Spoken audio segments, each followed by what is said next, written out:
Vet. This is the Melanated Air Hour where we talk about things that are happening from the Black perspective. We take the time to breathe in all this Blackness. And today we're having a dope conversation on Black-owned businesses. We're going to have a conversation around for us, by us. What does that mean? When for us, by us goes wrong, can you be by us and not for us? That's the conversation that we're having today, and we'll open with really just an understanding of what does for us, by us mean. How should we interpret that? What kind of responsibility does that put on the business owner and or the consumer?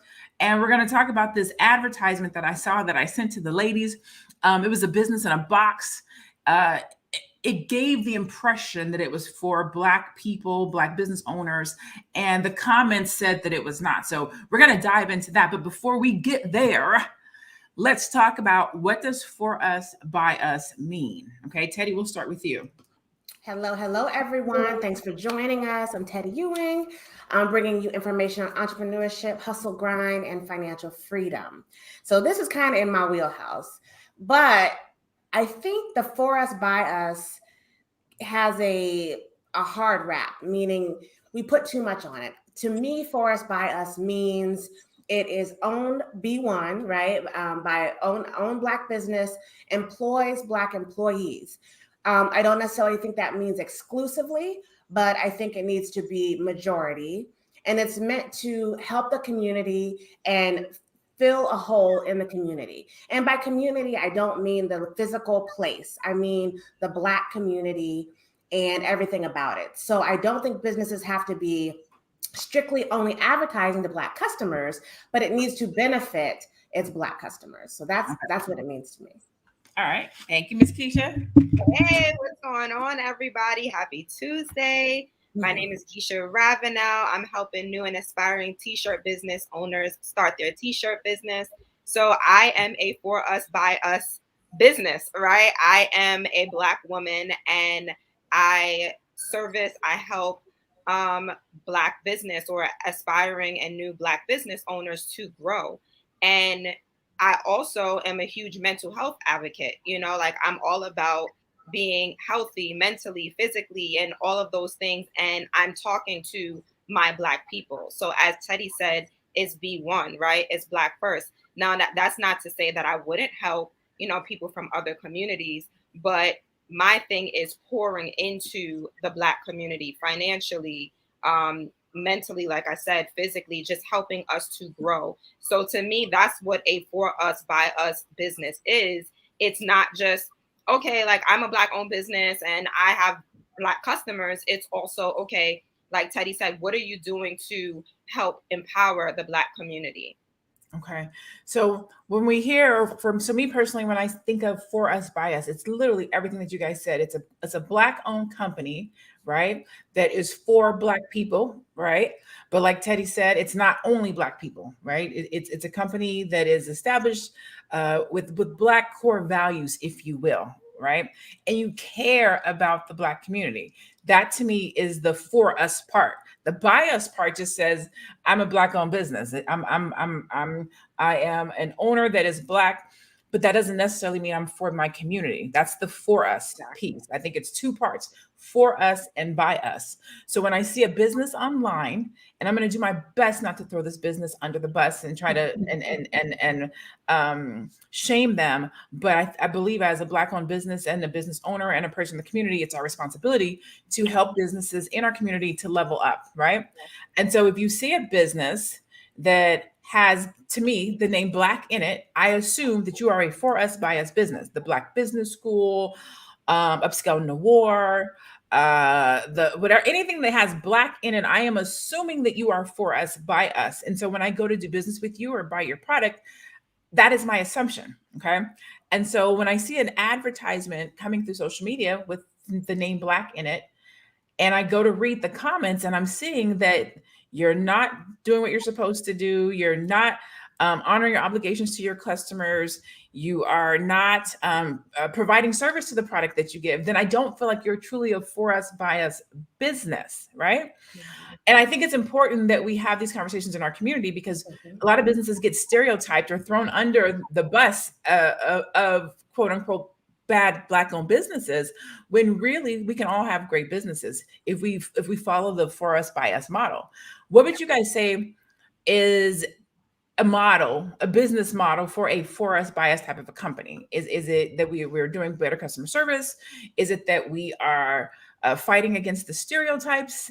Is it that we're making sure that our businesses operate at a good level, not necessarily better than anybody else's business, because there's a lot of janky businesses out here, right? So you don't have to be better than somebody else's business, but definitely on par.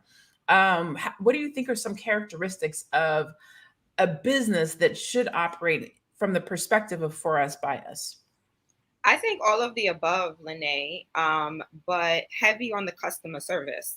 And that's something that I teach my clients as well. Like, yes, I'm going to teach you how to build your business. I'm going to teach you how to run your business. And we talk about like consistency and confidence and all of that stuff, right? But an important piece is customer service, because you want people to continue coming back. So you're more likely to get a repeat customer than you are a new customer, right? So that customer service is imperative. You have to treat your customers well. Like, I remember it was the beginning of the pandemic, and I do drop shipping. And for those of you who don't know what that is, I don't keep my own inventory of shirts. I have a company send it out for me. You know, they ship it, they process the order, everything. So I didn't have control over their shipping times during the pandemic. So I had customers getting their t-shirts 6 weeks after they ordered, 8 weeks after they ordered. And I'm just like, whoa, like, oh my gosh. And instead of going into panic mode, I did panic for a little bit though. I'm not going to lie. I'm like, oh my God, what do I do? But I made sure I communicated with my customer every step of the way.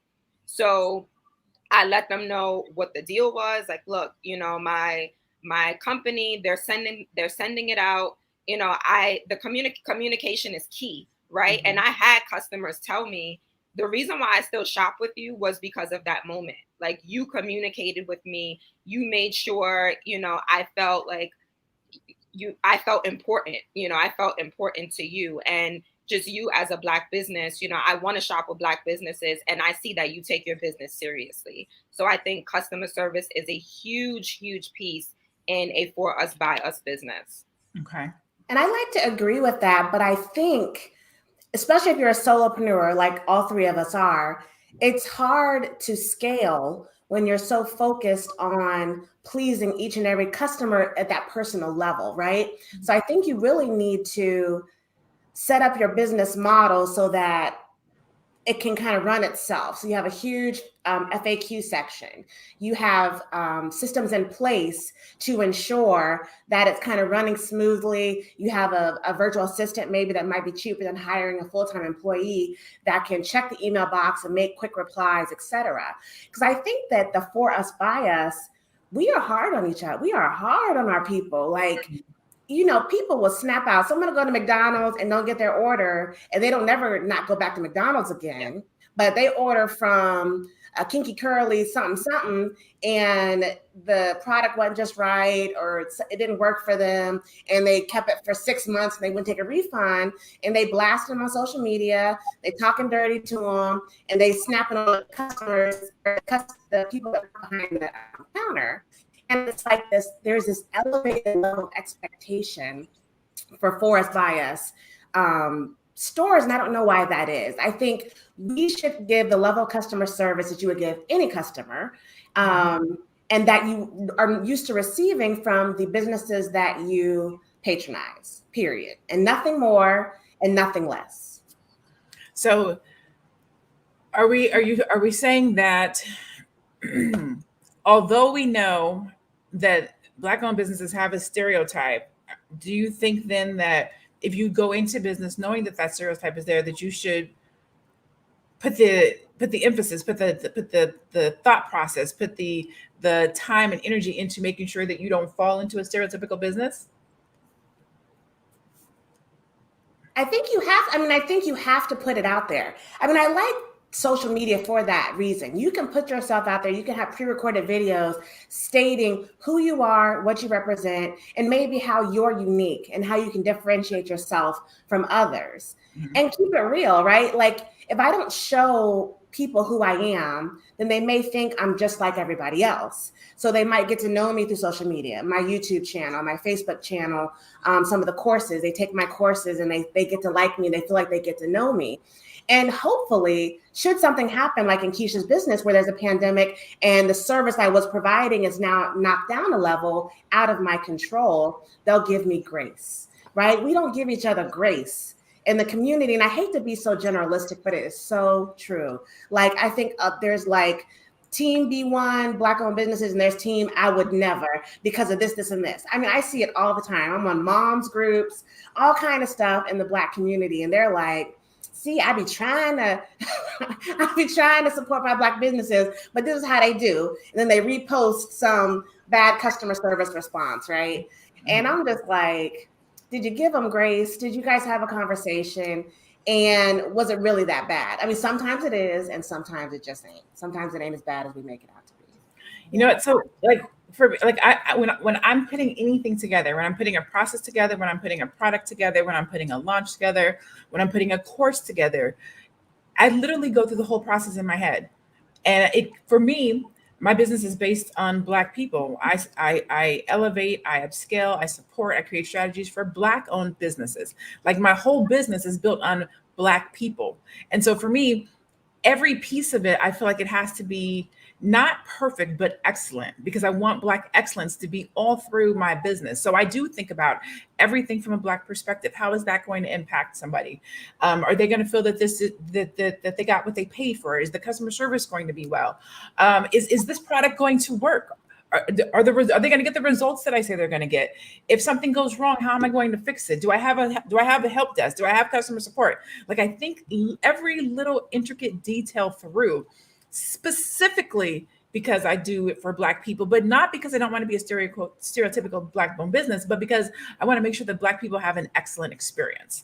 I don't want for people to feel like my business operates like anybody else's business. I want people to come to my business because they know that they're going to get top-notch customer service, that I think that because you are Black, you should get the best experience. And so I go above and beyond, specifically because it's for Black people. However, if you come across a business that does not do that, I do think exactly what you said, Teddy, is important, because we do have to. I have this philosophy on Black-owned businesses that a lot of times we are the first person to have a business in our family. We're the first person to venture out into entrepreneurship.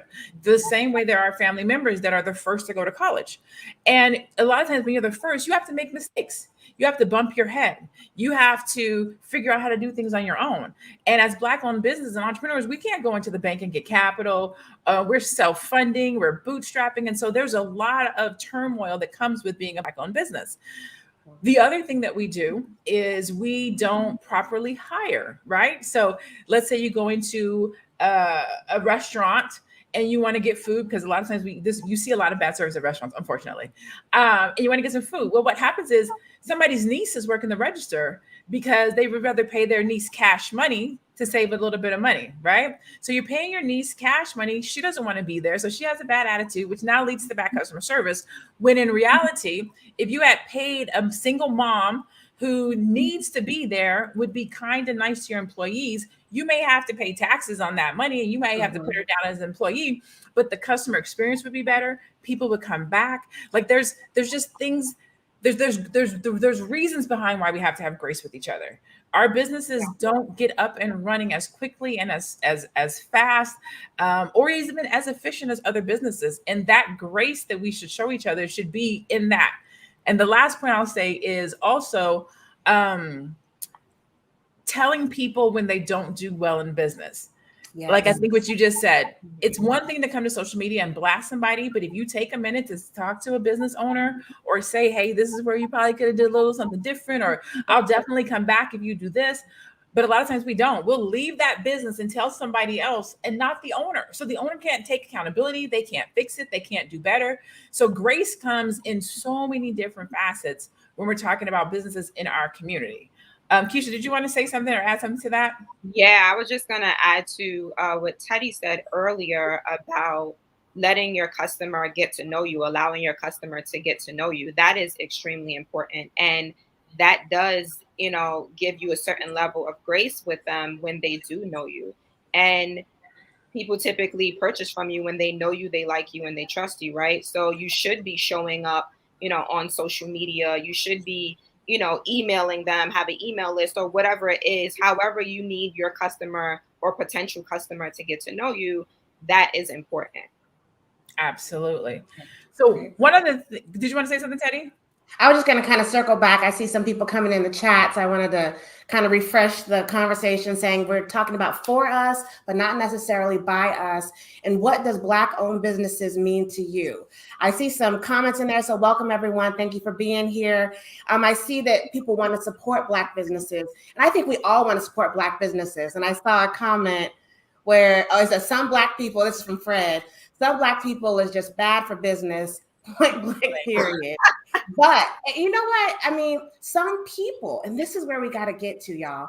Some people are just bad for business, and some businesses are bad. But as Lene perfectly said, we don't have the generational experiences that some families do. The Macy's, the Marriotts, the Hiltons, that is generations of business ownership. The Fords, that is generations. So when we're coming into this fresh, as you may be the first person owning any business in your family, or any I don't want to say legitimate as if like being a landscaper off the books is not a legitimate business. But I mean, you have an EIN number, you're paying the taxes, you're hiring employees, paying them through payroll services, right? So if you're the first business doing that, you are learning on the fly. You are taking courses like that Lene may have, or Keisha may have, or that I may have. You are watching YouTube videos. You are watching Facebook. You're watching Dr. Watkins and getting in the Black Business School. And you're trying to figure out how to do this thing. And you're usually doing it by yourself because it's hard to get support from others financially, emotionally, spiritually. Like nobody wants to feed into you what you need to grow and say, hey, honey, I know you're a single mom. Let me take your kids for the weekend so you can do your website. Hey, honey, let me take these thing off your hand. You don't have to cook dinner this week because I know you're trying to blow your business up, So I have that support, thank goodness, and my husband helps me record my YouTube videos and do this for y'all at least twice a week and write my blogs and all of that. So I have a support system, but it's kind of small. So we have to lend grace. We have to stop being so hard on each other.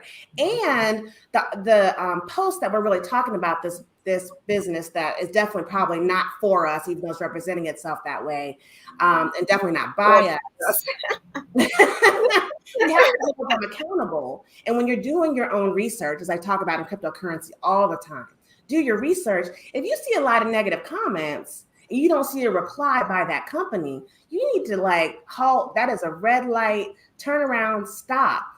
If it sounds too good to be true, it is. So then that's when you turn around, because that's when that customer service piece comes in, when you've given them an opportunity to reply and then they don't reply. But if y'all ain't giving these businesses an opportunity to do better because they may not know better, Maya Angelou says, when you know better, do better. If they don't know better, and you're not helping them, then how can you hold them accountable? Yes. And this, I feel like people from other communities, they see Black business as a trend. So they want to get in on, the goods, right? So that's why they throw Black business in there, because they see Black business. They know that people want to support Black business.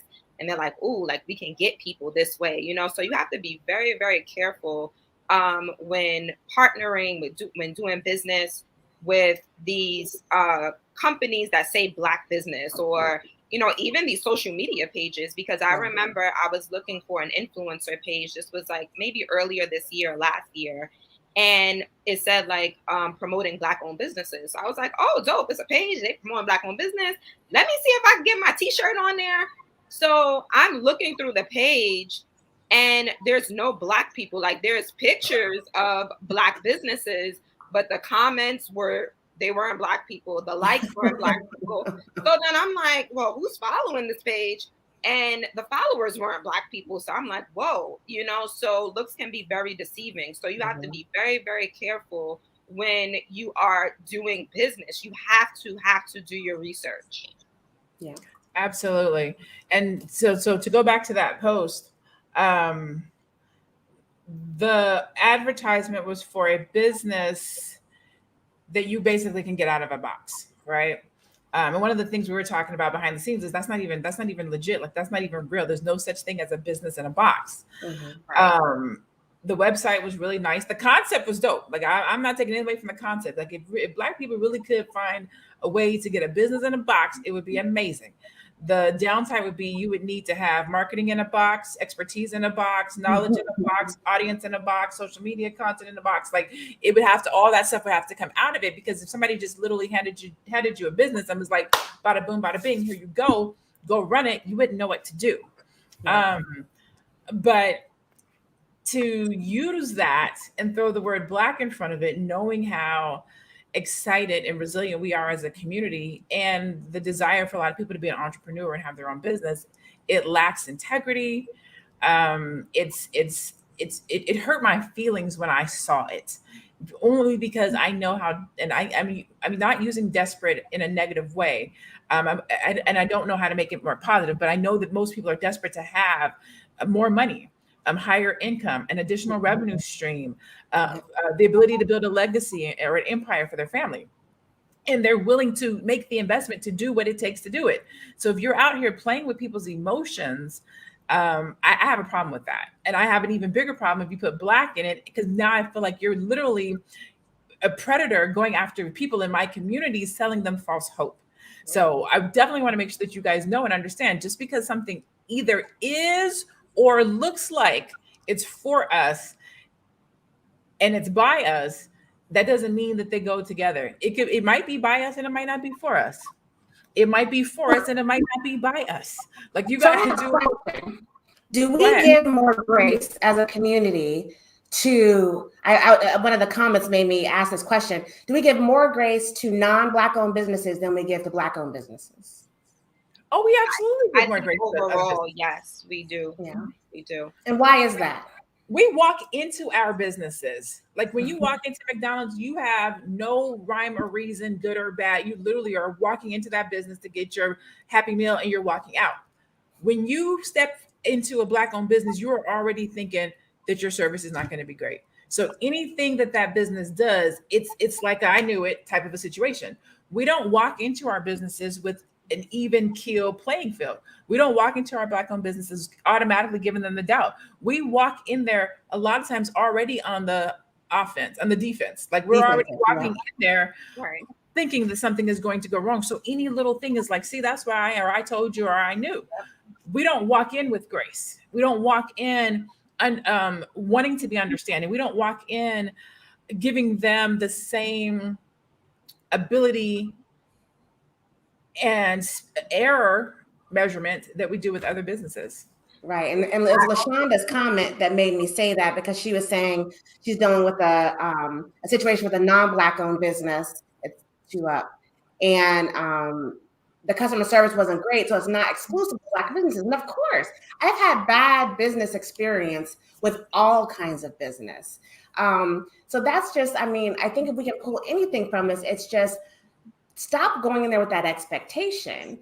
And as Black business owners, we do have to do better. I think I heard Dr. Claudia Anderson saying, part of his Powernomics book and his theory is that Black business owners have to provide provide products at a cost that the Black community can afford. And we need to make sure that our customer service and the products we provide are at least as good, if not better, than our competitors. And the Black patrons of our business need to patronize us no matter what. And we just hold the business owner accountable. So if they're not meeting standards, you still patronize them and you say, you will meet standards or else, right? So you're giving them an opportunity to improve. And that's where we need to go, because there are a lot of communities who have businesses that have that exact mentality. They would do business within their community only because it's in their community, and they will not leave their community to go do business with someone else. So they're going to let that Black dollar bounce around their community, inside their community, no matter what. And until we get to that place, I think we're going to always struggle. Yeah, I have just two comments. So one about us like giving other businesses more grace. I also think that stems from like popularity, right? So it's like with McDonald's, it's been around for, decades. So it's just like, oh yeah, I can give them grace. And I'm not saying that's right. I feel like if you are a Black person and you're shopping with a Black owned business, I feel like you should give them grace. But I do think that part of it could be, okay, like this is McDonald's. This is that one time, when I was younger, that never happened to me, but this one time that's happening to me, or like a Target or something like that. I don't know if we would have the same grace for, like, let's say LaShonda with the luxury brand, that we don't really know. So I don't know, I'm saying, like, that's just something that I thought of. And then another thing is, as Black business owners, we also have to hold ourselves accountable, right? So I see often, and me and my best friend, we were having this conversation one time, and she said, I hate when I see like people saying like, oh, Black people don't support Black businesses. And she said, I see a lot of Black people supporting Black businesses. So maybe it's your particular business that they're not supporting, but why is that? Is it that, your product is not good? Is it that your website is not set up correctly, so people want to shop, but they can't? Like, I feel like you also, like Lene said, you go through every single step when you want to launch something, whenever you're doing something, to make sure this is going to be beneficial for, your community. So you can't just be putting stuff out there willy-nilly, like, oh yeah, I'm a Black business, but your product isn't good, but your service isn't good. Like, you have to make sure that you are, doing the right thing when it comes to your business and your people. Yes, I say that all the time. I love and support Black owned businesses, and I think that we all should. Not one because it's Black, but not just because it's Black. Like, you don't get my business just because you're Black. Like, I'm gonna support you. Maybe something's not right. Okay, cool. I'm gonna let you know. I'm gonna come back again. I'm gonna let you know. Okay, they improved. We good. I come back, it's not right. I'm gonna give you a third time. If I come back a third time and it hasn't improved, I've done my part. Right? But I will then find another Black owned business to support that does that same thing. I don't then say, oh, well, I'm done. I'm going to go take my business somewhere else. But it is important that we say that, because there's a lot of businesses that want to get by on strictly, I'm a Black owned business, support my business. But you got to earn this business still. Like, just because you're Black doesn't mean you get my dollar. Right. I'm going to support you. I'm going to do the best that I can. I'm going to give you feedback. I'm going to do all the things that I can do. But if you don't get it, then I will take my money someplace else. But what I will do is take it someplace else to another Black owned business. Yeah. And that's sometimes where we fall. We'll say, well, you know what? I tried it. I'm good. I'm going to go someplace else. Well, there's more than one Black owned business that does that thing. Try another one. Find the business that can offer you that. But as owners, we do have to operate from integrity as well. Like, it's that on us as well, to make sure that we deliver a product, a service that's worth supporting. Yes. Right? Yes. Belinda, I think it's Belinda. Belinda says, are y'all talking about the commercial I saw on television where the white man says he wants to invest in Black owned businesses? I was surprised by the commercial. I have not seen that. I haven't either. Tell us more, Belinda. I have not seen that. But yes, so I think as LaShawn said, being intentional about supporting Black businesses, and I believe in giving grace and loving feedback. Absolutely. It's super important that we operate from that perspective. And honestly, as a business owner, a Black business owner, I don't want someone shopping with me just because I'm a Black business. I want you to love my product, right? I want you to love my t-shirt. I want my t-shirt, my hoodie, my hat, whatever it is.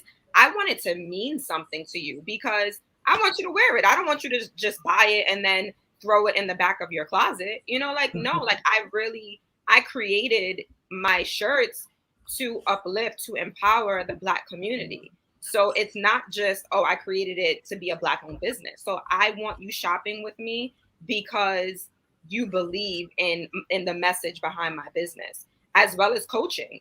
Like, if I'm not the coach for you, like, I don't want you to just work with me because I'm a coach. Like, I want us to have that connection. I want us to have that chemistry. And I worked with a client that said, I've been watching you since January and I wanted to work with you, but I didn't know. And I said, you did the right thing. You did the right thing by binge watching my content, by asking me questions. Like, you shouldn't have just jumped into it if you weren't sure. I would much rather you get to know me and then make a decision, make a well-informed decision, than to just jump in and say, okay, I want to do this, and then find out that I wasn't for you. Absolutely. It's definitely important to do your research on any business that you're thinking about. Pardon my language. This is the Dr. Boy statement, getting in bed with.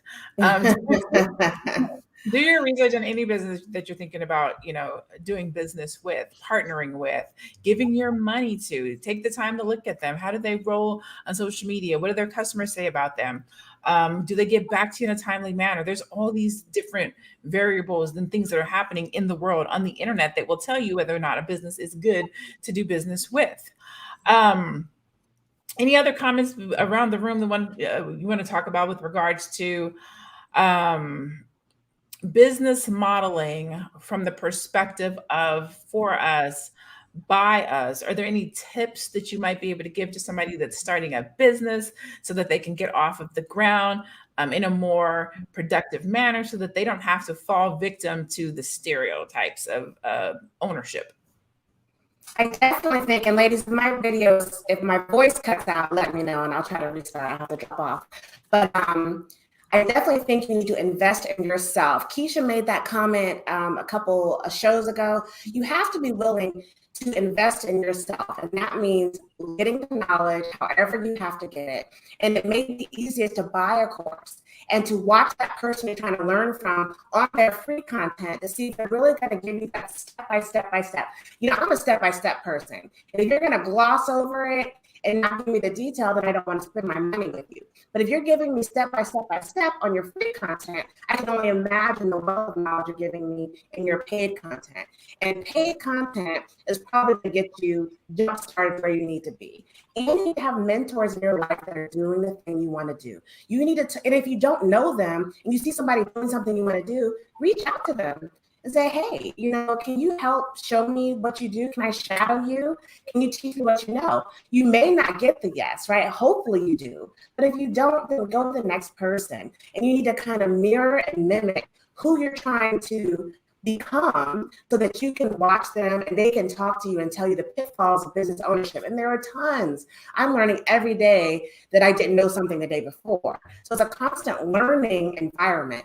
You just got to keep going, but you have to keep learning, and then you got to do it. Stop talking about it, stop planning it, plotting it, start doing it. Just start doing it, see where you go, because you won't get anywhere if you take that first step. Yeah. That first step is crucial. Go ahead, Keisha. Yeah, I just want to comment on what Teddy said, making that first step. And it's like tomorrow sometimes or most times becomes tomorrow again, right? So don't say, I'm going to do it tomorrow, because then it's going to be, I'll do it tomorrow. It's always tomorrow. It's like, do it now. But I did want to mention about the handing the business over, because I have a business model and that's one of my services, where I create your t-shirt business for you. And it's for the person that wants to do this business, but they don't really have the time to start it. They don't have the time to set up their website, to set up the design and get the design and like all of that stuff that it takes to start the business, right? But as a Black business that is for us, by us, I don't work with everyone. So this company, it seems like, oh yeah, they're giving it to everyone. I'm not going to just hand something over to you just because you say you want a business. I have to know that you're serious about this. I have to know that when I hand it to you and I teach you how to market it, how to launch it, that you're going to be serious about taking those steps. I have to know that there is a purpose behind you wanting to start your business. So just be very careful, as we said, throughout the entire show, with businesses marketing, certain things to you. Like I said, and as we said, again, do your research. It is important to do your research. Look at these business owners on YouTube. They have videos on YouTube. They have content on Instagram and Facebook. Join their free groups. One thing I feel like about a lot of great business owners, they have their free content, right? That you can watch to get to know them. And then they have the stuff in the middle where it's not so expensive, and then the more expensive stuff. So yes, like get to know them. And I can't emphasize enough to do your research. Yes, that research piece is super important. And I want to kind of circle back to something that I said because Keisha made a good point. There are a very small few businesses that you can get quote unquote in a box, right? Or that have been created for you. And a service like hers, where she sits down with you and actually does it. What are your requirements? What are your needs? What do you want? And then goes and creates that for you. That's customized. So it's kind of a business in a box, but not really. It's a customized business plan that somebody then goes and executes for you. Okay. Right. So it's not, I'm going to create this thing, I'm going to send it to you and you figure it out. It's, tell me what you need. Another model, and it's not my favorite business model, but it is out there, is what do they call this thing? It's oh God, multi-level marketing. Yeah, multi-level marketing. It's not my favorite. It's not my favorite, but I have seen, I know the tea is out there. I know the vacation thing is out there. And I know people that do make money on it. So I try not to poo-poo on stuff just because it's not my favorite, but it is an opportunity. It is another revenue stream for people that do that. And it does come with support. It does come with marketing and background. The people who I have seen have major success in those types of things are people who are now this way. Now, when I use the word desperate, I am using it in a more desperation, right? Their husband just passed away. They don't have any work skills. This is the only thing that they had. And so they worked it like it was all they had. Those people, they become successful. Those are the people that you see that make millions of dollars because they don't feel like they have a plan B. There's not a way. So there is some success there if that's something that you're good at. That is probably the closest thing that I might say is a business in a box, because it's a process and it's an infrastructure that's already created for you. You literally come in, give them your $500 and they say, here, you have a business, and then you go out and work it. Now, again, that's the closest thing to a business in a box. I don't agree that there is quote unquote a such thing as a business in a box. There's variations to it. There is, I will sit down with you, tell me what you want, I'll go create it for you, customization. There is the multi-level marketing. We technically have a business, but for $50, we'll give you the tools and necessary skills that you need to go and promote it and then build your team. And then there is good old school, just building your business from the ground up. Now, there's white labeling, there's courses, there's all different, there's so many different ways to have a business and to do a business. At the end of the day, if you are creating a business as a Black business owner and you say that you are for us, by us, the thing is you just want to make sure that you operate that business with us in mind. If you are creating a business that is for us and you want to represent yourself as being biased, just make sure that you treat us right. Just make sure that your business has us in mind. Just make sure that you are creating products and service and opportunities and knowledge is really going to be for us and make us better. That would be the only thing that I would request and ask of a Black business owner. Anybody else have anything that they'd like to add before we close out for the day? I did want to say that to the MLM, the multi-level marketing, in my opinion, if you're going to hustle hard as you're going to have to hustle, even in a business in a box MLM, you would have gotten that same success with the business in a box, or you would have gotten that same success with Keisha's t-shirt store handed to you, because it still takes that hustle. It still takes that grind, because you have to make all these contacts. You got to wear folks out. You have to be the brand and wear the brand and sell the brand and be the brand all day long. So you alienate 100% of your associates and half of your friends trying to do this MLM. And you could have done that doing almost anything. If you got that hustle in you, you're going to make it happen. And one of the topics that we're going to talk about, let us know if you're interested. One of the topics we want to talk about is the OnlyFans and the business model behind the OnlyFans owners, I guess. I don't know what their sponsors, or I don't know what they are, but because they have that hustle, they have that grind, and they're willing to do things that most aren't. So is that sustainable? And what does that mean for their business future? But people like that are willing to go that extra mile are going to get results that the average person who's not willing to do that are. So I'm going to stick a pin in that, and we will talk about that probably on the next show. The OnlyFans business model, is it sustainable? And I would love for us to talk about the MLM too, because I have some thoughts and opinions on that. So not today, but another show. Yeah. There's so much to talk about. There's so much to talk about. I love it. I love it. Thank you for everybody that has tuned in today to the Melanated Air Hour, where we breathe in the Black experience. We communicate, we talk about it, we look at things that are happening in the world, and we look at it from a business perspective, because there's something that we can learn. There's ways that we can grow, and we do it from different perspectives, either be it myself, Teddy, Keisha, Faye, or Madam President. We want to have these conversations. We want to have be able to provide knowledge and talk about things that that people aren't talking about in other places. Like, this is our space to have this type of dialogue. Thank you so much, LaShonda. She said it was a great talk. Thank you at Urban Recluse, who said great dialogue. Thank you, Belinda. Girl, you got in here and had a good conversation today. She said just ladies are having a great conversation. If you feel that way, please make sure that you tune in every Tuesday and Thursday, or you watch the rebroadcast, that you share it, that you like it, that you comment. We thank you. We appreciate you. Another way to show your support is to definitely go and like each one of our social media pages on Instagram, on Facebook, on Twitter. You see our handles there in with our names. And we hope to see you guys. Hey, Mika, I see you, Chica. I was just let's not forget. Oh my goodness.